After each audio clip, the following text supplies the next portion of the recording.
Hello guys, नमस्कार। आप देख रहे हैं YouTube channel study research centre तथा मैं विनोद बिंद आप लोगों का बहुत बहुत स्वागत करता हूं दोस्तों अपने यूट्यूब चैनल में। और आज से हम शुरू कर रहे हैं हिंदी, और आने वाले 10 से 15 दिनों में दोस्तों हम लोग हिंदी को पूरी तरह से समाप्त कर देंगे। ठीक है, आप लोग मन लगा करके पढ़िए। और जो लोग स्पेशली यूपीएसआई हो गया, एमपीएसआई हो गया, Bihar SI, Bihar police, UPP और लेखपाल की तैयारी करते हैं, तो उनके लिए दोस्तों ये विशेष वीडियो है। क्योंकि हिंदी जो हम पढ़ाने वाले हैं ना, ये इतना आसान शब्दों में और इतना अच्छे ढंग से पढ़ाएंगे ना कि आप सोच भी नहीं सकते। ठीक है, तो आइए शुरुआत करते हैं। आज हिंदी भाषा के बारे में पढ़ेंगे।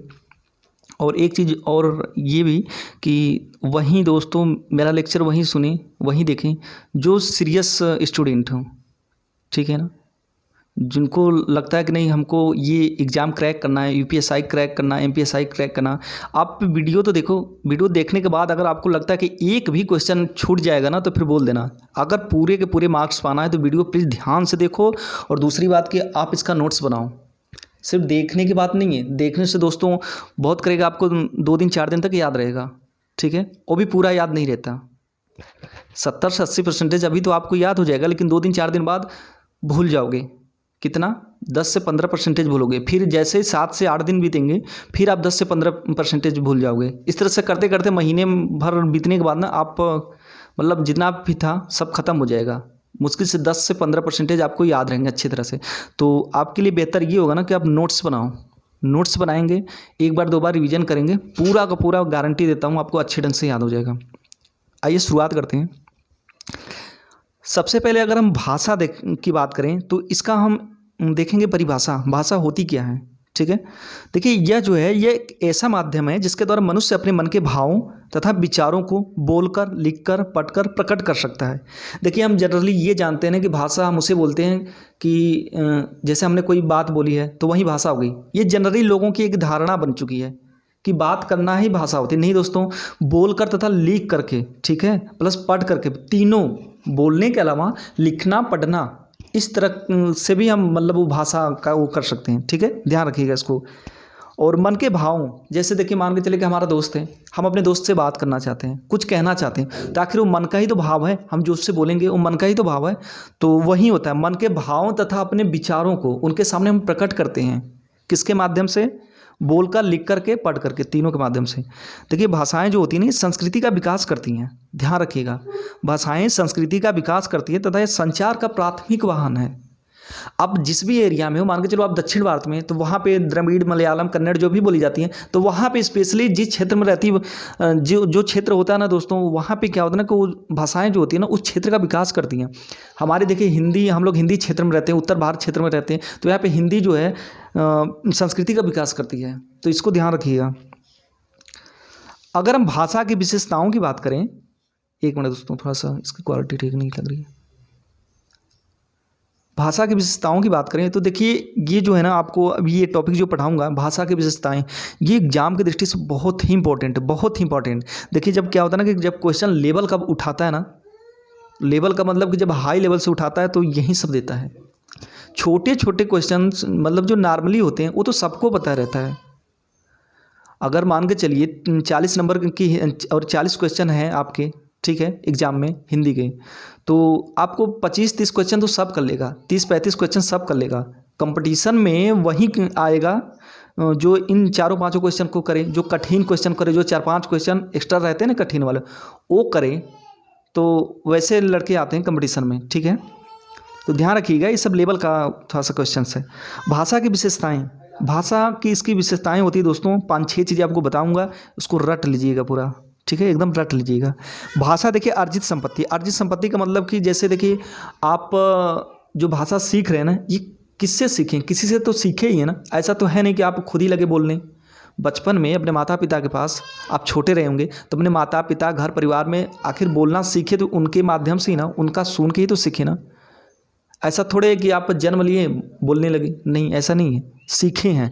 तो किससे सीखे हैं? अर्जित संपत्ति, व्यक्ति से और समाज से सीखे हैं। ध्यान रखिएगा। अच्छा, ये बहुत ज़्यादा इंपॉर्टेंट नहीं है ये ब्लैक वाला, क्योंकि ये तो बस आपको समझाने के लिए बोल रहा। इंपॉर्टेंट आपकी जो है हेडिंग वाला ये सब है, ब्लू वाला, ध्यान रखिएगा। यह एक सामाजिक प्रक्रिया, भाषा क्या है, सामाजिक प्रक्रिया, मतलब ये समाज में धीरे धीरे इसका विकास होता रहता है, ठीक है। तो यह एक सामाजिक प्रक्रिया है। भाषा परिवर्तनशील होती है दोस्तों। क्या होती है? परिवर्तनशील। देखिए जैसे जगह बदला, भाषा बदली। मान के चलिए आप दक्षिण भारत में रह रहे हो तो वहाँ पे कुछ और भाषा बोली जाती है, उत्तर भारत में कुछ और बोली जाती है, ठीक है। इंग्लैंड में कुछ और बोली जाती है, आपका फ्रांस में कुछ और बोली जाती है। तो ये परिवर्तनशील होती है, जगह जगह बदलती रहती है। भाषा का देखिए अंतिम स्वरूप नहीं होता, ठीक है ना। जैसे मान के चलिए हजारों वर्ष पहले संस्कृत बोली जाती थी, वैदिक संस्कृत, फिर लौकिक संस्कृत, फिर पाली, प्राकृत, अपभ्रंश, अवहट, इस तरह से होते होते आज हिंदी हो गई। तो इसका मतलब परिवर्तन होता रहता है। आखिर 1000 1500 वर्ष पहले, 2000 2500 जो भी हो, 4000 5000 साल पहले संस्कृत बोली जाती थी। तो अगर परिवर्तनशील भाषा नहीं होती तो हम आज भी वही संस्कृत ही बोलते, ठीक है। लेकिन परिवर्तनशील होता है जिसकी वजह से संस्कृत से आज हिंदी में रूपांतरण हो गया। और आज हम जो हिंदी बोल रहे हैं ना दोस्तों, वो शुद्ध हिंदी नहीं है, वो मिक्स है। अरबी, फारसी, संस्कृत, अंग्रेजी सबका मिक्स हम बोल देते हैं। जैसे बोलते हैं ना कि ट्रेन आ रही है, तो ट्रेन क्या है? ट्रेन देखिए अंग्रेजी है, आ रही है हिंदी है, तो मिक्स ही तो बोल रहे हैं ना, इसको ध्यान रखिएगा। भाषा का स्वरूप कठिन से सरल होता है। इसका स्वरूप जो होता है कठिन से सरल होता है। शुरुआत में कठिन रहेगा, फिर धीरे धीरे बोलते बोलते बोलते वो सरल रूप में आ जाता है, ध्यान रखिएगा इसको। और इसका देखिए मानक स्वरूप होता है, भाषा का मानक स्वरूप होता है। जैसे में देखिए हम इसका कार्यालयीय प्रयोग करते हैं, इसका क्षेत्र व्यापक होता है। तो इस तरह से भाषा का एक मानक स्वरूप होता है। तो इन छह चीज़ें मैंने आपको बताई दोस्तों, इसको रट लीजिएगा। ये लेवल का क्वेश्चन है, फिर बोल रहा हूँ आपको दोबारा, क्योंकि एग्जाम में जब 4-5 क्वेश्चन जो ना ऐसे ही देते हैं, ठीक है, जो किसी को नहीं पता। किसी का मतलब कि दोस्तों 90% लोगों को नहीं पता, ध्यान रखिएगा। अच्छा, व्यक्ति में हम भाषा के विकास का क्रम देखें तो सुनना, बोलना, पढ़ना, लिखना, ठीक है। सबसे पहले जो बच्चा होता है ना, अगर हम बच्चे की बात करें तो सुनता है, अपने माता पिता घर परिवार में सुनता है, उसके बाद बोलना सीखता है, फिर पढ़ना लिखना। तो इस तरह से व्यक्ति में भाषा का विकास होता है, ठीक है। लेकिन मोंटेसरी के अनुसार सुनना, बोलना, लिखना, पढ़ना, देखिए यहाँ पढ़ना जो है पहले है, लिखना बाद में। लेकिन यहाँ पे मोंटेसरी का मानना है कि नहीं, सुनता है, बोलता है, लिखता है, फिर पढ़ता है, ठीक है। लिखता है फिर पढ़ता है। तो ध्यान रखिएगा, यहाँ पे पढ़ना लिखना, यहाँ पे लिखना पढ़ना, तो यहाँ पे अंतर है। अगर कहीं एग्जाम में पूछ देना कि इसमें से कौन सा है मोंटेसरी के अनुसार, तो हमेशा बोलना के बाद लिखना, उसके बाद पढ़ना, ध्यान रखिएगा इसको।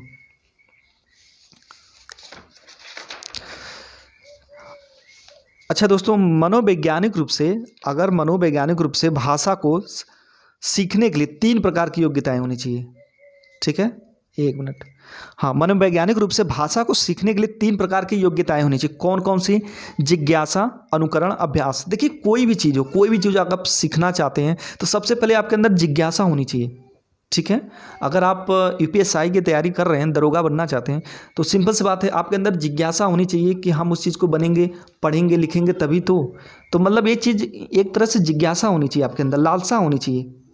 तो भाषा को सीखने के लिए भी लालसा होनी चाहिए, जिज्ञासा होना चाहिए। दूसरा होता है अनुकरण। अनुकरण का मतलब मौखिक लिखित रूप का अनुकरण। मतलब जैसे मान के चलिए कि हमने कुछ बोला या कुछ लिखा, तो दूसरा व्यक्ति है वो हमारी बातों को सुन करके रिपीट किया। जैसे मानकर चलिए स्कूल में आपके प्रेयर होता है ना, आप जब पढ़ते थे स्कूल में तो उसमें प्रेयर होता था दोस्तों। तो 2-4 लड़के लड़कियां अपना सामने जो भी है खड़े होकर के प्रेयर करते थे। फिर उसके बाद हम लोग इधर लाइन में खड़े रहते थे और फिर जो भी प्रेयर बोलते थे हम उसका रिपीट करते थे। तो वही चीज़ हो गई अनुकरण। अनुकरण का मतलब होता है नकल, ठीक है, ध्यान रखिएगा। और तीसरा होता है अभ्यास। अगर भाषा को आप सीख रहे हैं तो अभ्यास करना बड़ा ज़रूरी है। जैसे मान के चलिए कि हम हिंदी व्याकरण ही सीख रहे हैं ना, तो इसका अभ्यास नहीं करेंगे तो क्या आप सीख पाओगे? कोई भी चीज़ें हो, इसी को अगर आप अभ्यास नहीं करेंगे, जो हम आपको अभी पढ़ा रहे हैं, तो सीख पाओगे? नहीं सीख पाओगे। तो उसी तरह भाषा को सीखने के लिए अभ्यास को होना बड़ा ज़रूरी होता है, ठीक है। देखिए ये हमने मनोवैज्ञानिक रूप से भाषा को सीखने के लिए 3 प्रकार की योग्यताएं देखी हैं। लेकिन अब भाषा के प्रकार देखेंगे, ध्यान रखिएगा, बहुत बारीकी से इन लोगों में अंतर है। तो बड़ा ज़रूरी हो जाता है कि नोट्स बनाना और उसके बाद पढ़ना। भाषा के अगर हम प्रकार की बात करें दोस्तों, तो ये भी 3 होता है। कौन कौन सी? मौखिक भाषा, लिखित भाषा और एक होता है सांकेतिक भाषा। मौखिक, लिखित और सांकेतिक भाषा, ठीक है। देखिए ये कई बार एग्जाम में आ चुका है और मैं आपको बार बार बोल रहा हूँ, ये चीज़ें ना ये आपके लेवल के क्वेश्चन हैं, ठीक है ना। जितने भी है क्वेश्चन आपको ये सब अभी जो पढ़ा रहा हूँ, ये नॉर्मल क्वेश्चन में इनकी गिनती नहीं होती है, ये लेवल वाले क्वेश्चन हैं। तो देखिए मौखिक भाषा, मौखिक भाषा का मतलब होता है मुख से बोलना। मौखिक का मतलब होता है दोस्तों मुख से बोलना, ठीक। मुख, मौखिक का मतलब मुख, ठीक है। तो सिंपल सी बात है, मुख से बोलना, ठीक है। और यह होती है सबसे सरल भाषा, सबसे सरल भाषा होती है। जैसे मान के चलिए आप रेडियो से प्रसारण सुनते हो ना, ठीक है, मोबाइल से, तो इस तरह से ये मौखिक भाषा होगी। और दूसरी होती है लिखित भाषा। लिखित भाषा ये जो होती है ना, सरल तथा कठिन भाषा होती है। क्या? सरल प्लस कठिन। एक मिनट दोस्तों। और यह जो होता है लिखित माध्यम होता है। लिखित का मतलब लिखना, बस। लिखित माध्यम मतलब जैसे मान का चलिए पुस्तक है, हम पुस्तक पढ़ रहे हैं तो ये लिखित ही तो है। ये आप पढ़ रहे हैं, ये लिखित ही तो है, ठीक है। समाचार पत्र हो गया, तो इन सब में लिखित ही होते हो, लिखित भाषा है, ठीक है, ध्यान रखिएगा। सरल और कठिन भाषा क्या मतलब हुआ दोस्तों? देखिए इसमें सरल भाषा हमने मुख से बोल देना है, एक तरह से सरल ही है, ठीक है। लेकिन इसमें देखिए क्या है, सरल भी है प्लस कठिन भी है। सरल इसलिए है कि जैसे आप कोई अपनी मातृभाषा बोलते हैं या फिर जो भाषा आप जानते हैं वो तो आपके लिए सरल है। आप हिंदी जानते हैं, इंग्लिश जानते हैं, वो आपके लिए सरल है। लेकिन बोल दिया जाए कि आप कन्नड़ बोल लो, मलयालम बोल लो, बंगाली बोल लो, तो क्या बंगाली इस तरह से, बंगाली अच्छा एक बोली शब्द है, बोली ही है दोस्तों, उसको भाषा में नहीं कहेंगे, बंगाली की जो वहाँ पर वो है, तो ध्यान रखिएगा। तो आप नहीं बोल पाएंगे। कन्नड़ आपको आती है? नहीं आती, तो आपके लिए कठिन हो गई। आखिर है तो भाषा ही ना। मलयालम आती है? नहीं आती, वो भी आपके लिए कठिन हो गई। लेकिन हिंदी आपको आती है, वो आपको सरल हो गई। तो ध्यान रखिएगा। अब आता है सांकेतिक भाषा। देखिए इसमें सांकेतिक का मतलब संकेत होता है, इशारा, ठीक है। जैसे आप किसी को इशारा करते हो ना, जैसे मानकर चलिए हम आपके लहजे में बोलते हैं, आप आँख मारते हो ना, तो बस वही चीज़ हो गया, इशारा। इसमें ना बोल करके ना लिख करके, ठीक है, ध्यान रखें। ना बोलते हैं ना लिखते हैं, लेकिन इशारों से, अंग से, अपने अंग के माध्यम से दूसरों को मतलब संकेत कर देते हैं। संकेत करने का मतलब कि आप एक उनको इशारा बोल रहे हैं, ठीक है ना, मतलब एक तरह से वो भाषा है आपकी। आपने आँख मारा, वो समझ गई उन्होंने भी मार दिया, ठीक है। आपने कुछ खाने के लिए इशारा किया, तो ऐसे करते हैं ना, अपना वो अपने हाथों को लेकर के सभी उंगलियों को चिपका करके अपने मुंह के सामने मतलब ऊपर नीचे करते हैं, तो अगला व्यक्ति समझ जाता है कहाँ खाने के लिए बोल रहे हैं। और अगर हमने अपने हाथ के अंगूठे को उठाया और अपना मुंह लेकर के ऊपर कर, मुंह को ऊपर किए, उसके बाद हाथ के अंगूठे को अपने मुंह के ऊपर करेंगे, तो समझ जाएंगे पानी पीने के लिए बोल रहा है। तो एक भाषा ही होगी। संकेत भी एक भाषा है। संकेत के माध्यम से आप भाषा प्रदर्शित कर सकते हैं। इसमें इशारों द्वारा कार्य होता है, ठीक है ना। वार्तालाप मतलब नहीं होता है बोल कर और लिख करके, इशारों द्वारा ही वार्तालाप होता है। यह सबसे कठिन भाषा है दोस्तों, क्योंकि इसका संकेत निश्चित नहीं होता। इसका संकेत निश्चित नहीं होता। जैसे हमने अभी आपको बताया कि अंगूठे को ले करके अपना मुंह थोड़ा सा ऊपर किया और ऐसे पानी पीने का इशारा किए, लेकिन वहाँ पे क्या हो जाता है ना कि व्यक्ति जैसा होता है उसी हिसाब से समझ लेता है। चलिए मान के चलिए कि आप अगर उसको किसी शराबी के सामने करेंगे तो समझ जाएगा कि वो शराब पीने के लिए बोल रहा है। लेकिन एक सिंपल घर पे बोलेंगे तो आप मतलब ये चीज़ें इशारा करेंगे तो समझ जाएंगे कि पानी मांग रहे हैं। तो ध्यान रखिएगा, इसमें संकेत निश्चित नहीं होता है, इसलिए कठिन भाषा होती है, ठीक है। अब ये देखते हैं आगे। अच्छा, इसमें देखिए बोली जो होती है ना, हम थोड़ा सा बोली के बारे में जान लें। भाषा तो होगी लगभग में। जो बोली होती है ना, ये छोटे क्षेत्र में बोली जाती है, ठीक है। छोटे क्षेत्र का मतलब जैसे मानकर चलिए कि अवधी भाषा हो गई, ब्रज भाषा हो गई, तो इनका एक क्षेत्र विशेष होता है। ये बहुत बड़े एरिया में नहीं बोले जाते।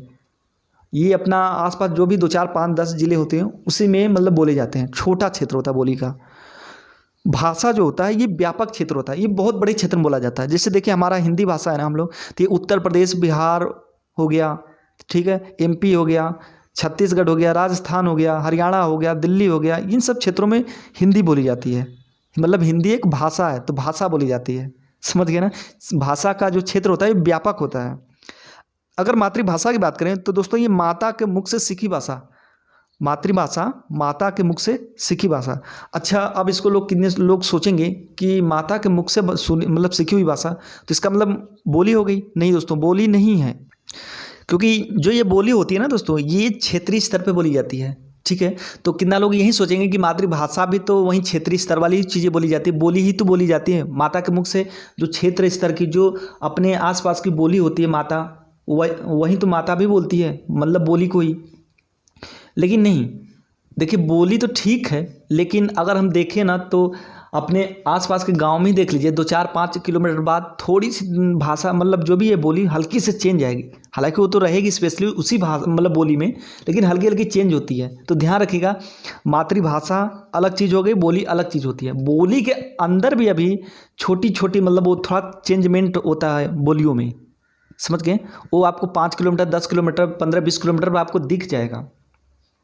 जैसे मैं अगर उदाहरण की बात करूं दोस्तों, तो मान के चलिए हमारे मुगलसराय में कुछ अलग बोला जाता है, लेकिन जैसे ही आप आगे बढ़ेंगे मिर्ज़ापुर क्षेत्र में, तो वहाँ पे थोड़ा कुछ अलग बोला जाता है। मिर्ज़ापुर की बात छोड़ दीजिए, थोड़ा सा 10 से 15 किलोमीटर आप जाएंगे जैसे राजा तालाब की तरफ, तो थोड़ा चेंजमेंट दिखता है। तो वही चीज़ हो गई, लेकिन है तो आखिर वो सब बोली के अंतर्गत ही तो आती है, वो सब भोजपुरी के अंतर्गत ही तो है।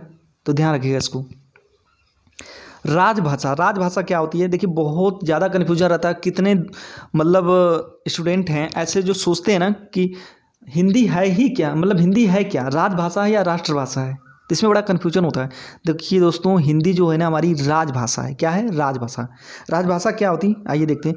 जिस भाषा में राज्य शासन प्रशासन का कार्य होता है, जैसे हिंदी भाषा, मतलब आपका जो भी शासन प्रशासन कार्य, जैसे कि मान के चलिए कि शासनादेश आता है, शासन से आदेश आता है, जो भी चीज़ें कार्य शासन कार्यालय में, तो सब हिंदी भाषा में ही होता है। हमारे यहाँ हिंदी भाषा में ही होता है। तो अगर ये सब चीज़ें अगर स्पेशली हिंदी भाषा में हो रहा है, शासन प्रशासन कार्य जितने भी राजनैतिक रूप से जो भी कार्य हो रहे हैं, तो वो राजभाषा कहलाती है। ठीक है, ध्यान रखिएगा। और हिंदी हमारी राजभाषा है, न कि राष्ट्रभाषा। राष्ट्रभाषा क्या होती है? शब्द की अधिकांश जनसंख्या द्वारा प्रयुक्त की जाने वाली भाषा। राष्ट्रभाषा का मतलब होता है कि देश में जो भी मतलब सबसे ज़्यादा, देश में सबसे ज़्यादा भाषा बोली जाने वाली, उसी को राष्ट्रभाषा कहते हैं। मतलब बहुत से जनसंख्या, कहने का मतलब जनसंख्या का ज़्यादा, मतलब इसका मतलब ही हुआ राष्ट्र की अधिकांश जनसंख्या द्वारा प्रयुक्त की जाने वाली भाषा। ठीक है, देखिए भाव या भावार्थ के आधार पर भाषा की सबसे छोटी इकाई क्या होती है? वाक्य होती है। इसको याद रखिएगा, किसके आधार पर? भाव और भावार्थ के आधार पर। इसके बाद मतलब हम लोग बात करेंगे इस पर। ठीक है, अब आइए देखते हैं, अब हिंदी के बारे में हम लोग पढ़ेंगे। ठीक है, हिंदी देखिए, हिंदी जो है विश्व की लगभग 3000 भाषाओं में से एक है। इसको याद रखिएगा। और आकृति या रूप के आधार पर हिंदी क्या है? व्यूहात्मक या विश्लिष्ट भाषा है। क्या है दोस्तों? व्यूहात्मक या विश्लिष्ट भाषा। आपको एग्जाम में पूछ देगा कि रूप के आधार पर हिंदी क्या है, कौन सी भाषा है, तो व्यूहात्मक या विश्लिष्ट भाषा है। इसको याद रखिएगा। अगर हम भाषा परिवार के आधार पर देखें तो हिंदी जो है भारोपी परिवार की भाषा। भारोपी का मतलब होता है दोस्तों इंडो प्लस यूरोपियन, मतलब भारत प्लस यूरोप को मिला करके। तो भाषा परिवार के आधार पर यह भारोपी परिवार की भाषा है। ठीक है, समझ में आया आपको? देखिए ये सब बहुत ही इंपॉर्टेंट है, जितने आपको पढ़ा रहा हूँ सब एग्जाम में आए हुए हैं। भारत में तो देखिए वैसे कई भाषा परिवार हैं, बट मुख्यतः जो है ना हम 4 भाषा परिवार को देखेंगे। ठीक है, जो भारोपी होता है ये 73% मतलब लोगों द्वारा बोली जाती है। द्रविड़ जो है 25% लोगों द्वारा बोली जाती है, मतलब ये दक्षिण भारत का है। आस्ट्रिक हो गया ये 1.3%। दोस्तों ये आस्ट्रिक का मतलब वहीं जनजातियों द्वारा जो झारखंड के क्या है संथाल ये सब बोलते हैं, तो ध्यान रखिएगा 1.3% द्वारा लोगों द्वारा बोला जाता है। और जो चीनी तिब्बत है ये 0.7% बोला जाता है। अगर चीनी तिब्बत की बात करें तो वहीं आपका पूर्वोत्तर भारत का जो लास्ट वाला एरिया है, जो चीनियों से मिलते जुलते हैं, क्या नाम है, अरुणाचल प्रदेश, सिक्किम के, वहाँ पे बोला जाता है। ठीक है, ध्यान रखिएगा इसको। अगर हम प्राचीन भारतीय आर्य भाषा की बात करें तो देखिए सबसे पहले ना वैदिक संस्कृत आया, उसके बाद लौकिक संस्कृत, फिर पाली, प्राकृत, इस तरह से धीरे धीरे गया। तो लेकिन हम प्राचीन भारतीय आर्य भाषा की बात करें तो वैदिक संस्कृत बोला गया, जिसे छांदस भी बोलते थे। कौन? ये आपके पाणिनि जो थे, इसको छांदस बोले। ठीक है, ध्यान रखिएगा वैदिक संस्कृत। और इसका जो समय था 1500 ईसा पूर्व से लेकर के 1000 ईसा पूर्व था। ठीक है, 1500 से 1000 ईसा पूर्व, ध्यान रखिएगा। उसके बाद रूप बदला और लौकिक संस्कृत हुआ। दोस्तों ये संस्कृत, इसको संस्कृत भी बोला जाता है, इसी को संस्कृत बोला जाता है, लेकिन जो मेन है आपका वैदिक संस्कृत, ये सबसे मतलब शुरुआत में बोली गई। ध्यान रखिएगा, ये आपका 1000 ईस्वी से 500 ईसा पूर्व तक, 1000 ईस्वी नहीं दोस्तों, 1000 ईसा पूर्व। ठीक है, और 500 ईसा पूर्व तक बोला गया, इसको ध्यान रखिएगा थोड़ा। और लौकिक संस्कृत में ही रामायण और महाभारत लिखी गई थी। पूछिएगा हमारे धर्म ग्रंथ जो हैं रामायण और महाभारत किस में लिखे गए हैं, ऑप्शन दे देगा वैदिक संस्कृत, लौकिक संस्कृत। तो ध्यान रखिएगा लौकिक संस्कृत, वैदिक संस्कृत नहीं करना है। ठीक है, वैदिक संस्कृत नहीं करना है, लौकिक संस्कृत।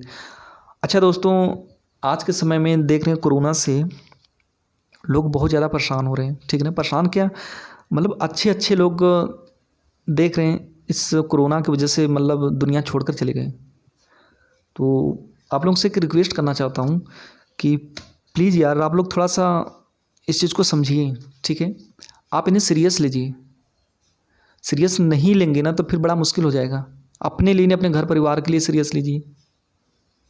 सरकार जो भी गाइडलाइंस जारी कर रही है उसका निर्देशों का पालन कीजिए, क्योंकि अगर आप ऐसे करते हैं ना तो फिर बड़ा मुश्किल हो जाता है। कितने लोगों को ये रहता है कि मतलब जो भी गाइडलाइंस सरकार जारी करती है कि जैसे मान के चलिए कि अभी लॉकडाउन लगा है, रात्रि कर्फ्यू लगा है, ठीक है, रात के 8 बजे से लेकर के सुबह के 7 बजे तक। तो कितने लोगों के मन में बस ये आ रहा है ना कि मतलब रात में क्यों लगा है, रात में तो ऑलरेडी सब सो जाते हैं, रात में तो सब सो जाते हैं, फिर भी रात्रि लॉकडाउन क्यों लगाया जा रहा है, दिन में लगाना चाहिए। लेकिन दोस्तों आपको लोगों को बता दूं कि गांव में तो, गांव की बातें छोड़ दीजिए, ठीक है ना, गांव में लोग सो जाते हैं, वो चलता है। शहर में रात में ही तो घूमते हैं, 12-1 बजे से पहले सोते नहीं हैं, 12-1 बजे से पहले सोते नहीं हैं। तो किन्हें लगता है कि रात में सो जाते, 12-1 बजे तो आके टहलते ही रहते हैं लोग, शहर के लोग। तो इन सब की चीज़ों में मत जाइए। सरकार जो भी कार्य कर रही है ना सोच समझ के कर रही है, ठीक है ना। और आजकल देख रहे हैं मतलब सबको एक आम समस्या हो रही है, मुंह सूखना, ठीक है, थोड़ा सा पानी आने की कमी। तो वही चीज़ें, इस चीज़ को मैनेज कीजिए, पानी आने खूब पीजिए, हो सके तो ग्लूकोज का यूज कीजिए। देखिए अभी आपको मैं पढ़ा भी रहा हूँ ना तो मेरा काफ़ी ज़्यादा मुंह सूख रहा है, बीच बीच में मुंह मतलब जबान भी लड़खड़ा जा रही है।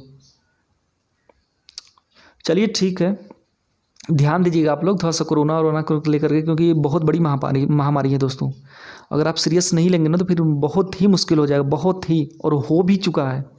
सिलेंडर, ऑक्सीजन सिलेंडर को देखिए इतनी कमी हो चुकी है ना कि क्या बताएं, जवान जवान लड़के अपने माता पिता के सामने दम तोड़ रहे हैं। और इससे बड़ा दुर्भाग्य माता पिता के लिए क्या हो सकता है दोस्तों, कि उसका जवान बेटा उनके सामने ही गुजर जाए। आप खुद को नहीं समझते लेकिन आपके माता पिता आपको समझते हैं, आपसे उम्मीदें जुड़ी हैं उनकी, ठीक है ना। आप अपनी ज़िंदगी को हल्के में मत लीजिए।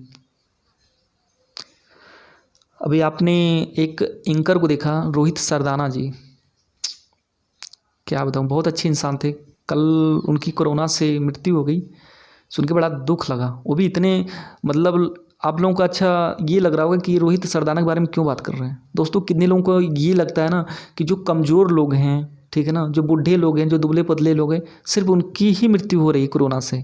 तो मैं उनका उदाहरण देना चाहता हूँ। कमज़ोर नहीं थे, शरीर से बहुत हट्टे कट्टे थे, लेकिन फिर भी वो कोविड की वजह से चले गए। तो इस भ्रम में मत रहें कि बूढ़े को होगा तो बूढ़ों को होगा, बच्चों को होगा, और हट्टे कट्टे लोगों को नहीं होगा। नहीं दोस्तों, वो भी शरीर से बहुत अच्छे थे, ठीक है ना। ध्यान रखिएगा इसको। आइए शुरुआत करते हैं, अपने टॉपिक पे आते हैं। तो इसको ध्यान रखिएगा, लौकिक संस्कृत में रामायण और महाभारत लिखी गई थी, ठीक है। अगर हम मध्यकालीन, इसके बाद मध्यकालीन भारतीय आर्य भाषा की बात करें तो देखिए क्या होता है ना कि ये जो है सबसे पहले पाली, हमने प्राचीन भारतीय आर्य भाषा के बारे में देखा, अब मध्यकालीन भारतीय आर्य भाषा के बारे में देख रहे हैं। इसमें जो पाली है ये 500 ईसा पूर्व से पहली ईस्वी तक चली, 500 ईसा पूर्व से पहली ईस्वी तक।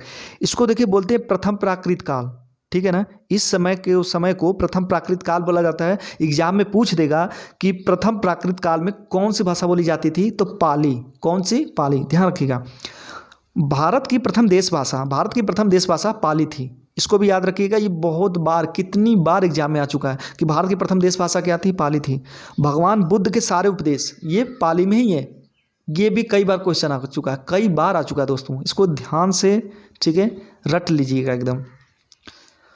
अब देखिए उसके बाद आता है, पाली के बाद प्राकृत आती है, ठीक है। प्राकृत भाषा ये पहली ईस्वी से 500 ईस्वी तक, सॉरी ईसा पूर्व नहीं, 500 ईस्वी तक, अब ईस्वी चल रहा है, पहली ईस्वी से 500 ईस्वी। इसमें देखिए भगवान महावीर के सारे उपदेश, भगवान महावीर के सारे उपदेश प्राकृत भाषा में लिखे गए हैं।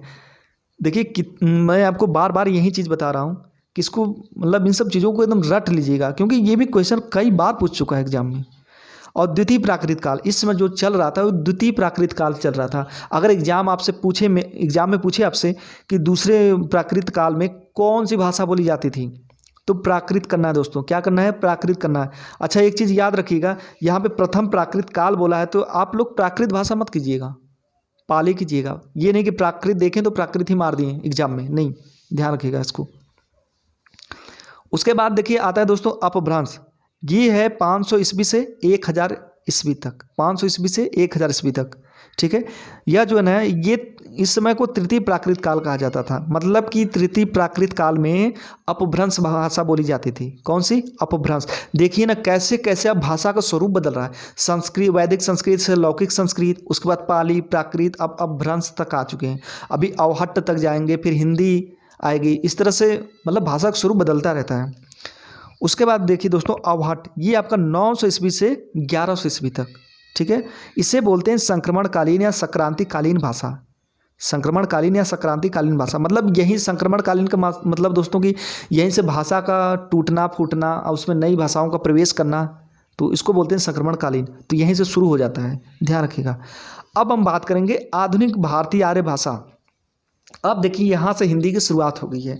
इसको बोलते हैं प्राचीन हिंदी, 1100 ईस्वी से 1400 ईस्वी तक, ठीक है। प्राचीन हिंदी जो है ये 1100 ईस्वी से 1400 ईस्वी तक। उसके बाद मध्यकालीन हिंदी, ठीक है। प्राचीन हिंदी के बाद मध्यकालीन हिंदी आ गई। ये 1400 से लेकर के 1850 ईस्वी तक बोली गई, ध्यान रखिएगा।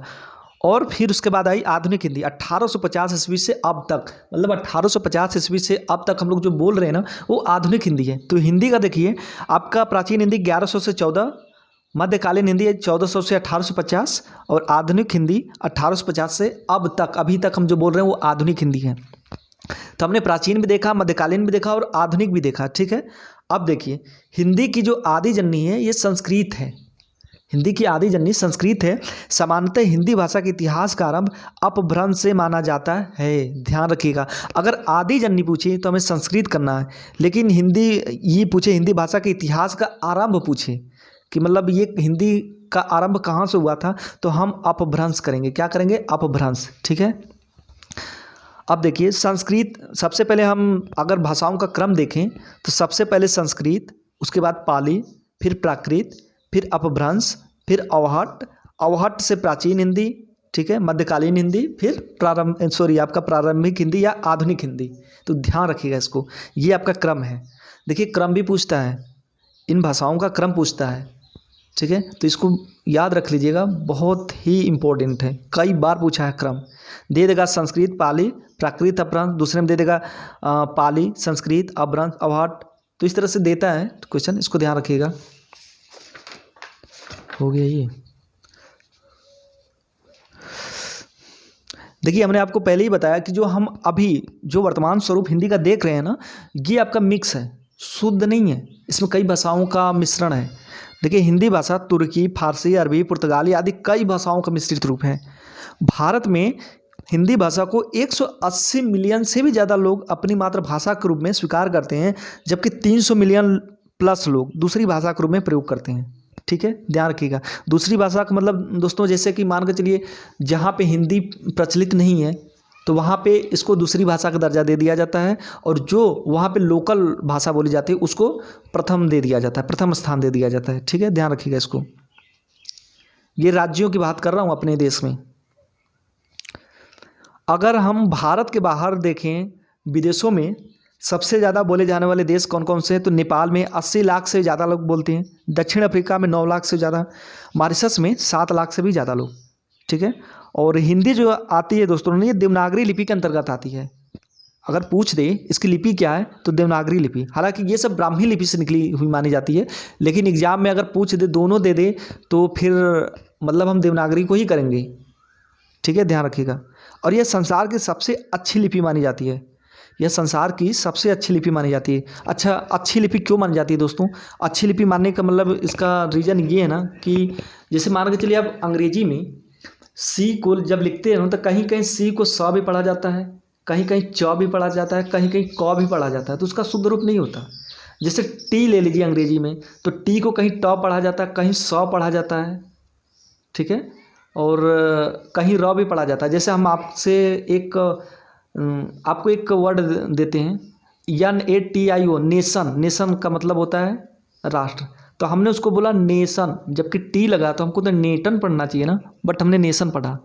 लेकिन वहीं अगर हम हिंदी की बात करें तो ट है तो हम ट ही बोलेंगे, तो इसलिए ये सबसे अच्छी लिपि मानी जाती है, ध्यान रखिएगा। अच्छा, लिपि की बात हो रही है तो हम लिपि के बारे में थोड़ा सा जान जाते हैं।